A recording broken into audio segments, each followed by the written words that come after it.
All right, everybody. We're going to start on the section on radicals now. So radicals are kind of interesting. They're pretty different from what we've learned so far in terms of reactions. So far what we've looked at are reactions that have, I guess what I would call like polar mechanisms. And so these are things like, if we look at, this may be the first reaction we learned, I don't remember. But if we look at something like this, two electrons from the pi bond come out, and they grab that hydrogen, and they kick off the bromide, We form some charged intermediate here, and then ultimately, bromide's going to come back in, attack that carbocation to give us our product. So a couple of things here about this mechanism. One is you'll notice that for polar mechanisms, the electrons are traveling in pairs. So we've got two electrons inside of this pi bond. There's two electrons inside of this bond that's breaking here. Two electrons from the bromide go on to form this bond here. And so when electrons are being transferred, they're being transferred as pairs. The other thing you'll notice is that what's driving these reactions, or what's very predictive of at least the path the reaction is going to take, I guess I should say, is the charge distribution. So why is this pi bond that I've highlighted in green, why is it able to go out and form a bond to that hydrogen? And one predictive thing are the dipoles. So we've got a dipole on the hydrogen there, and then we have this other dipole on the bromide. So polarizing that bond allows that reaction to happen. And then when you come over to the next part of the mechanism, we see that we have this carbocation here. There we're not even looking at like a dipole moment, at least not in the sense of a polarized bond. We're looking at this big just formal positive charge on that carbon. And what's allowing or sort of guiding the reaction to go is that there's an attraction between the negative electrons and that positive charge. So polar mechanisms are, one, two electrons. So, two electron move around. So we have a fancy word for this. Two electrons move around. Or I can probably word that a little bit better. Let's say electrons move in pairs.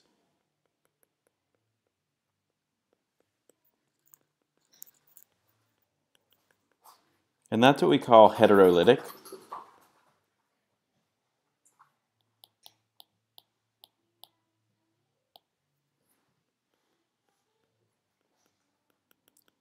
So when you're referring to, for example, this pi bond breaking, we would call that heterolytic because two electrons are going out to grab the hydrogen. So it's the pi bond is breaking heterolytically. This sigma bond between the H and the Br is breaking heterolytically. And that's just a really fancy way of saying that two electrons are involved in the movement. When we look at radicals, so none of this has anything to do with radicals, this is just a review. When we look at radicals, we're looking at something called homolytic. So in homolytic, let's say, usually you'll hear it in the context of like homolytic bond cleavage. Electrons move as single electrons. So this is different from what we're used to seeing. And that's what a radical really is. It's when you have an electron that's not paired. So heterolytic means that your electrons are moving around as pairs. And homolytic means the electrons are not moving around as pairs. And when electrons are not paired, they tend to be very reactive. So radicals, free radicals in general, tend to be very reactive. And we're going to see some examples of that. So remember, more reactive means less stable and less selective. So let's take a look at a radical reaction. So if we take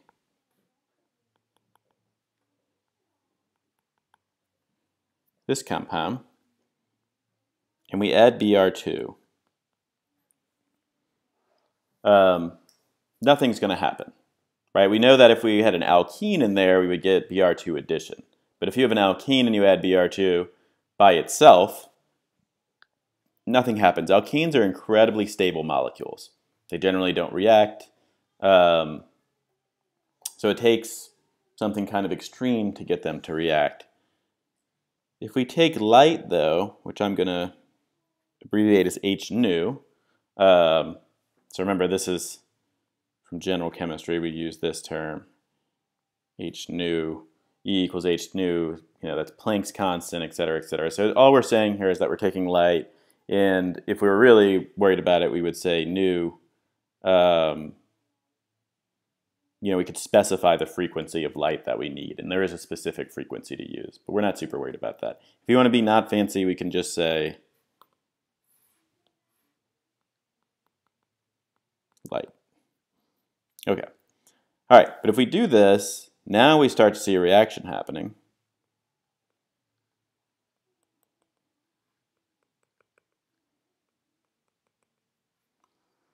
And this is the reaction that we end up getting. We see that the bromine, attaches to this central carbon here. So there was a hydrogen here. Now that hydrogen has been swapped out essentially for a Br. And so this doesn't take place via polar mechanism. One other thing you'll notice here is that we're not seeing any other products. Right? If the reaction that we're looking at here is trading the hydrogen for a Br, if it was happening just sort of statistically, well, we have all these hydrogens.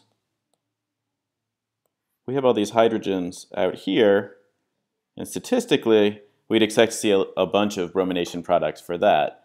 There's 9 times the number of primary hydrogens attached to a primary carbon, than there are tertiary hydrogens. So, we have to explain that somehow.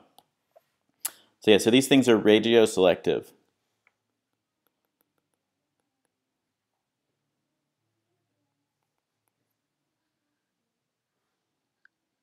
For substitution at the most substituted carbon. So when I say substituted carbon, I mean, tertiary over secondary over primary. It's got its choice, it's going to go for tertiary. When I'm talking about substitution, so when I use this word, substitution, there I'm talking about literally, almost colloquially, it would mean we're substituting the hydrogen for a bromine. And so I'm substituting one atom for another. Okay. So, yeah, how is this happening? So there are a bunch of mechanisms for radicals, and I am going to teach you one of those mechanisms. If you want to go read about the other mechanisms, you can, but this will at least show you sort of what's so different about these and why you can get different products for this. This is, even in the second course, you never see radical mechanisms again, or if you do, they're really unusual. So this, there's no reason to beat this to death and learn all these different mechanisms. The key thing in this is that we learn a couple of reactions that allow us to functionalize alkanes, which is something that we could not do and will not learn any other way to really do, even in the second course. So that's the key thing, is to remember these reactions. But let's take a look at the mechanism. So this way you have some blueprint for what radical mechanisms look like. We break up radical mechanisms into 3 different parts. The first step is called initiation. So if I take Br2, the reason that the light is important is when I shine light on Br2. So Br2 is a gas, so you might bubble it through some sort of solvent, and now I'm hitting it, I'm irradiating it with some really intense light. Maybe I could take it outside in the sun, or I could set up some really intense incandescent bulb. What's going to happen is I'm going to get homolytic, remember, single electron bond cleavage.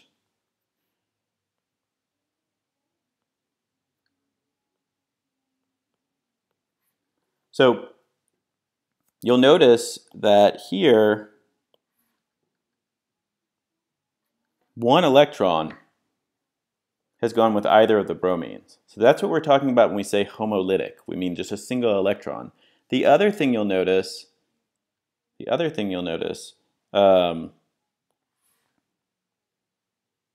is that these arrows have special heads on them. So typically the arrows, if we just scroll back a little bit, you'll notice on these, the tip of the arrow is just a normal arrowhead. When we come down here though, when we look at these we're using these, we call them fishhook arrows, because they're just one-sided. And that indicates that not both electrons, or that indicates the electrons are not traveling in pairs. They're just traveling as single electrons.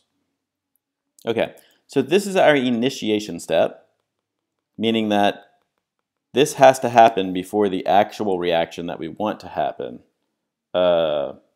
takes place. This initiates essentially a chain reaction. So radicals are radical chain reactions. We're going to see that. It's going to become clear as we kind of go through this. So our first step that happens here after we do initiation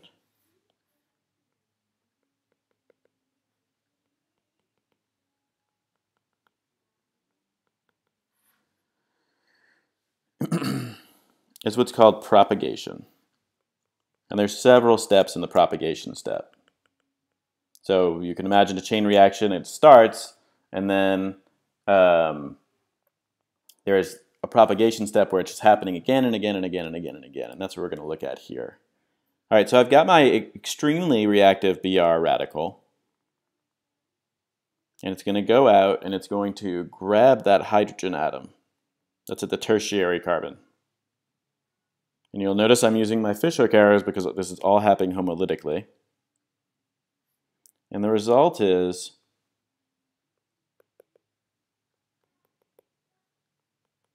a tertiary radical. And the radical is on the tertiary carbon. And then I get some HBr out of it, the side product. Okay. So remember, ultimately what happens, if you look back up here at the top, and this is something you learn to be mindful of when you're drawing out mechanisms, is we're trying to push towards something where we're forming a bond to a bromine. Okay? So what we've done at this point, if you want to think about it this way, is we've sort of primed the carbon atom we want to add the bromine to. We've made it really reactive. And we've done that by extracting the hydrogen with a bromine radical. Okay, so what's going to happen next? Now we're going to form that bond that we wanted to form.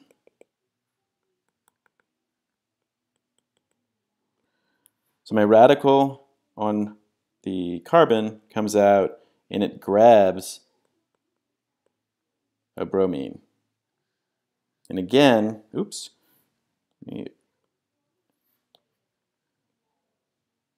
wrong language. That's the language we would use if it was heterolytic. What happens here is the radical on the tertiary carbon comes out, and the bond between the bromines gives up one of its electrons. Those two electrons come together to form a bond here.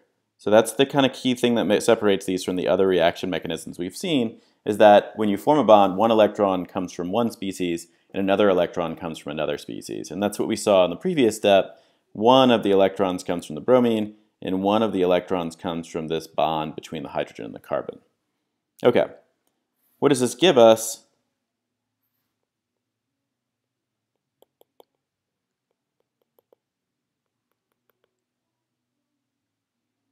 It gives us the product we wanted. Okay, that tells us that at least this is, reasonable in some sense, that we're on the right track in terms of our mechanism. I mean, this mechanism we know because it's in a textbook, but if you didn't know it, it just wouldn't be an insane guess.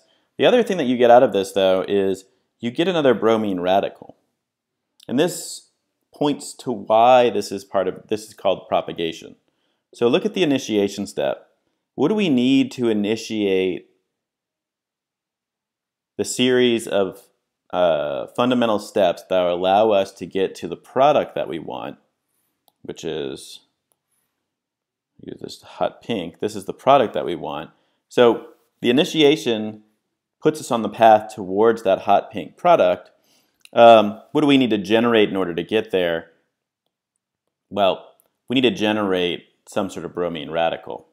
So you note in the last step, you generate the bromine radical again. And this is something that's hard to imagine because, usually when you're looking at these things, we're drawing it like there's one molecule in the flask. But really, you have to remember that you're dealing with really large quantities of molecules. It's not like there's just one bromine molecule in there or one of these carbon substrates in there. There are trillions upon trillions. Mole is a very large number of these in the flask.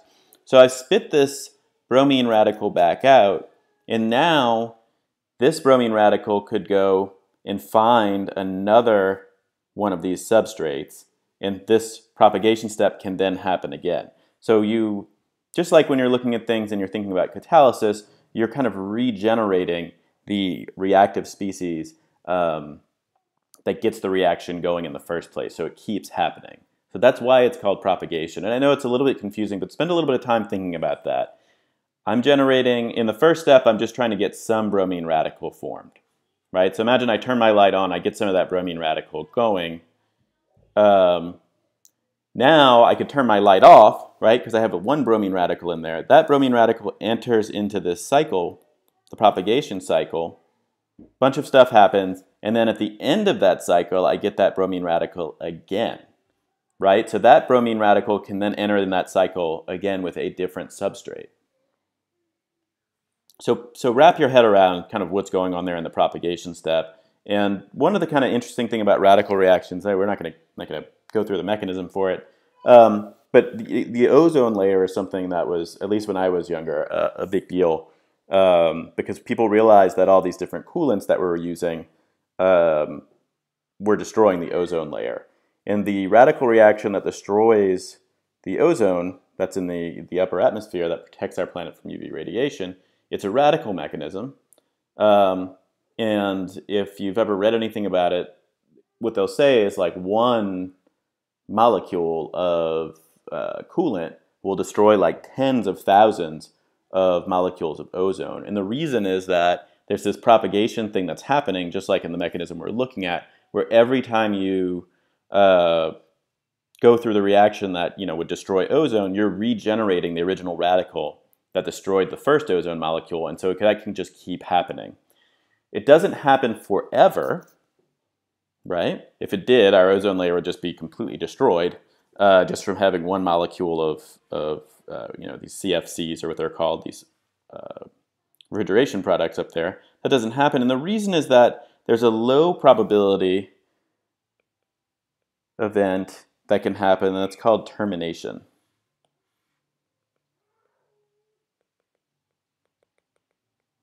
So a termination event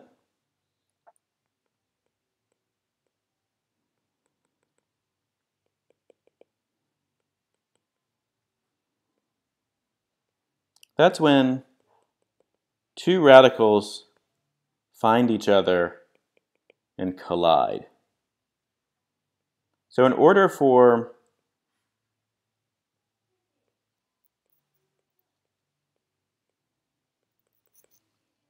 the reaction to propagate, I have to keep regenerating my bromine radical. So if two radicals combine to just make a bond, then I'm not going to regenerate that bromine radical. It's going to kill the propagation that's happening. And so, in the ozone layer, this is probably a good thing. We don't want our entire ozone layer to be destroyed. That would probably kill most of the life, at least on land on the planet. Let me erase this, actually. But for our chemical reaction, we don't really want that to happen. And that it's not a big deal. You just turn the light back on is one way to think about it, right? So we still have some molecular bromine in there. We can turn our light back on and regenerate more of our original bromine radical. But the concentration of radicals that are in a solution at any point in time it's extremely low. These things have very short lifetimes, and so the probability of two of them coming into contact is also very low. So for the most part, the reaction propagates, but in these improbable events, in these improbable events, let me turn my Wi-Fi off here. In these improbable events, they terminate the reaction. So other ones that can happen, basically any two radical species that you can imagine from the propagation step. So just pick any two radicals that are forming up here, and instead of having them do propagation, you can just have them combine. So even things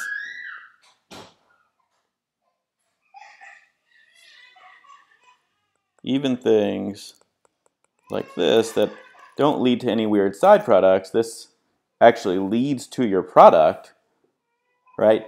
This is still going to be considered a termination reaction because it doesn't regenerate the bromine radical that you had, right? So these are the things that will ultimately lead this reaction to stop. These are not, no significant, or I guess the way I'll say it is, these products are not synthetically useful. And what I mean by that is you form them and they mess with the reaction, but they don't form enough of them to where you could propose a synthesis, for example, of this. You're not going to form enough of that for it to actually be useful. So you might have like 0.0000001% of that in your reaction mixture. That's not going to be enough to actually, if you wanted to go and make a drug or something out of it, this is not a productive way to do that. So if you're a chemical engineer or something, this is a terrible way to get at that molecule. You wouldn't want to use this method. These are just ways the mechanism terminates itself. That's really all this is. What we really want is this product that I've highlighted here in pink, and that happens during this propagation step here. So that's basically how all radical mechanisms work. They have an initiation step, a propagation step, and a termination step. And the initiation step is the step that gets the radical generated in the first place. The propagation steps are usually what are productively leading to whatever your product is, and they regenerate the radical each time. And then termination steps, there are usually a lot of them, and we don't write them all. They're just when you have two radicals combining, and so you're not regenerating the bromine, so you can't actually continue propagation. So that is, in a nutshell, what all radical mechanisms look like. Naturally they get more complicated from there, but I think for us that's plenty. If you want to read more about them, you can go and check out the textbook. There is ample stuff written in there. One thing that we should note here is we did see some regioselectivity. And so we want to explain that, and the mechanism always has to explain what we're seeing, what we're observing. So how could we possibly explain why we only see reaction at the tertiary carbon? Why does that happen? The reason is, just like carbocations, right, have some stability that correlates with the substitution on the carbon, so too do radicals. And it's the same trend, which is nice because it makes it really easy to remember. So this is going to be more stable than this, which is going to be more stable than this, which is naturally going to be more stable than just a methyl radical. So a tertiary is more stable than a secondary, is more stable than a primary, is more stable than a methyl. So if we come back up and look at our mechanism, when this bromine radical is coming in and looking to extract one of these, and looking to extract a hydrogen atom, so when I'm looking at this coming in and it's going to extract a hydrogen, the lowest barrier, the lowest energy barrier, is to get to the tertiary radical. And so that's the one we see. So the reaction is geared towards forming the tertiary radical. And that's why even though statistically I would expect to see 9 times as many products where I have substitution at these terminal carbons, I don't actually see any of that. I only see it at that central carbon atom. Okay, so that's the physical chemistry behind this. What do we really need this reaction for?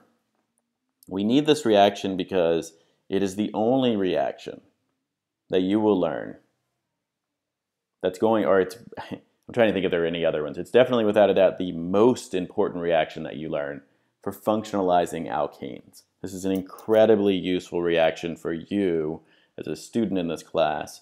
If you're given an alkane for a synthesis problem, you know that you're going to have to start with the reaction I just showed you, because there's literally no other reaction that you know that allows you to do anything with an alkane.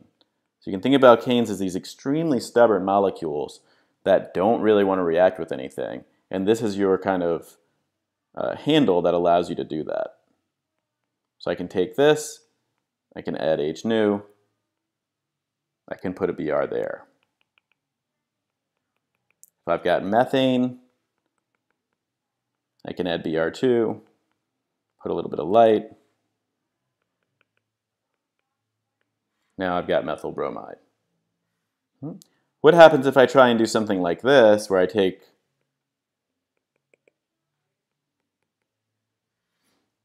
this molecule? Well, I've got this is a secondary carbon. These hydrogens are in a secondary carbon. These hydrogens are in a secondary carbon. Yeah, you're going to get predominantly substitution at the secondary carbons, but you're going to get a mixture of products. Right? The difference in energy between one secondary radical and another secondary radical is going to be, for the most part, too subtle to really gear the reaction towards one product. So, you might see some of this, but you're also going to see an equal amount of this. And so, I'm just going to write mixture. And this is one of the limitations of this. This is one of the limitations of this reaction, is like if you really want to selectively, let's say, let's use this color. Let's say you wanted to selectively get at this hydrogen here, and you want to really just do substitution on that. Well, less than 50% of your product is actually going to be this. And so it's not like the most selective reaction, but if it's the only reaction you have available, that's your choice. And typically, if we're giving you like problems on a quiz or something, we don't expect you to, we're not going to give you a problem where it's like really confusing and you have to get a 10% yield of the product that you want to go on to the next step. We generally try to set those up to where there is only one reasonable path forward where you get high yielding reactions. But you can imagine if you're a chemical supply company or something, you might not have that option. And so what you do is make the mixture and then separate them somehow and sell them off and hope that those feedstocks have different applications. So it has, like all reactions, some limitation, but it is the reaction, at least for us, for functionalizing alkanes. So yeah, if I were trying to group this in my flashcards, I would say alkane to alkyl halide. And if you look into your brain and you say, what else could I do with an alkane? You'll quickly realize that this is really the only reaction you know for an alkane. And if you look at some of those, sometimes some of these reaction, what do they call them? Like synthesis maps or something that people make and such, which you're welcome to use. It's just not how I think about it or teach it. You'll notice that alkanes don't have any arrows coming out of them, right? This is probably the only alkane reaction that you'll see on most of those charts for sophomore organic chemistry. So this reaction is extremely useful for synthesis. That's the main thing. So in terms of hierarchy of importance of things to memorize, This one should be high on your list of things to drill into your head so that you are prepared not only for the rest of this course, but also for the second course. So alkane to alkyl halide. Very, very, very, very, very useful reaction for you guys.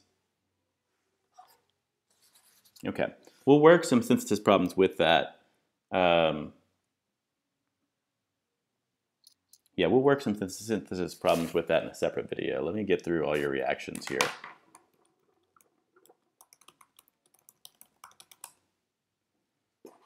Oops, I'm going on a half hour. All right, let me cut this one. So this we'll call the mechanistic intro, and then I'll make another video.